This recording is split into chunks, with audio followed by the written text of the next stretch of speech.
Amina. Twebaza Katonda lwa mukwano gwaffe Musumba Rita Mukama yasazeewo mutwala ndowooza abamubadde mumulaba embapya. Tetukomplaininga ewa Katonda tokomplaininga, weebaza. Haleluya. Era tekitumanyi, tumanyi nti ali mu mikono gye oba alindiridde. Lumanyi bangi abamu tujja kuzuukira buzuukizi tusinkane Yesu, abalala ajja tusanga tuli balamu era tumusinkane. Kale oba ofa oba oli mulamu tewaliiwo njawulo. Enjawulo eriwo kusinkana Yesu Kristo n'akutwala. Amiina. Naye nga bakino kyenjagala nkubuulire nti eyo njagala ebeera example eri obulamu bwaffe. Haleluya. Nti essaawa yonna naawe nange osobola okutwalibwa. Katonda asobola yasalawo nga bw'ayagala. Era tabuuzibwa lwaki otutta ono, lwaki otutta ono. Yayinza okusalawo nga bw'ayagala nti ono kamutwale awummule, ono kamutwale. Nolwekyo gwe ekikulu kwetegeka. Amiina.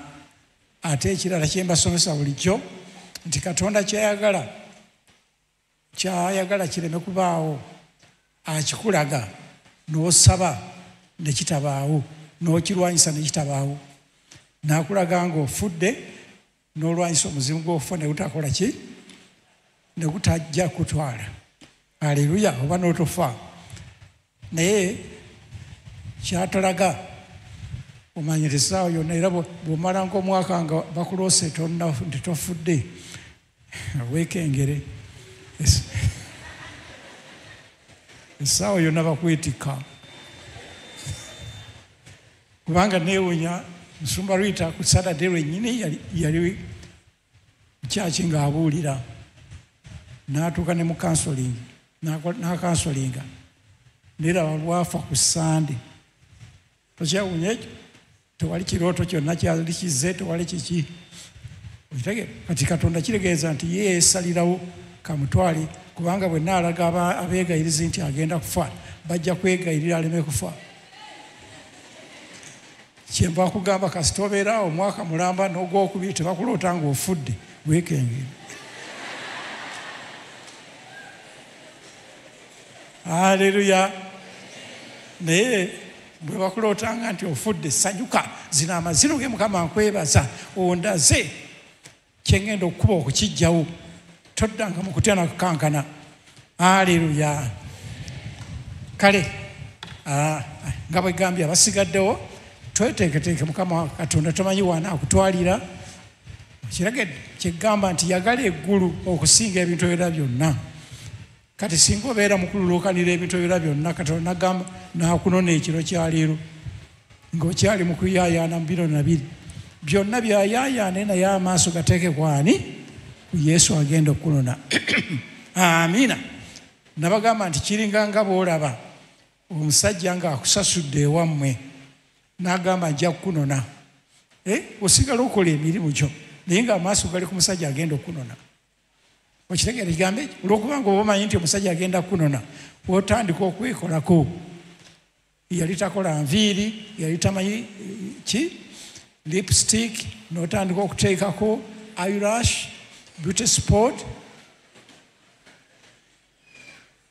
ne kalaamu wansi w'emimwa.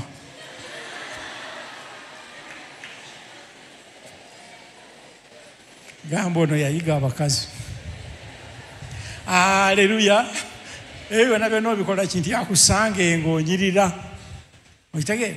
Naffe tekitegeeza nti otula butuuzi olinde Yesu okukunona. Nedda, sigala ng'okola mirimu gyo naye amaaso gateeke ku ye. Era olw'okubanga omanyi nti agenda kunona, tandika okutukula yambala onyirire. Essaawa yonna bw'akunona mugenda naye butereevu. Amiina.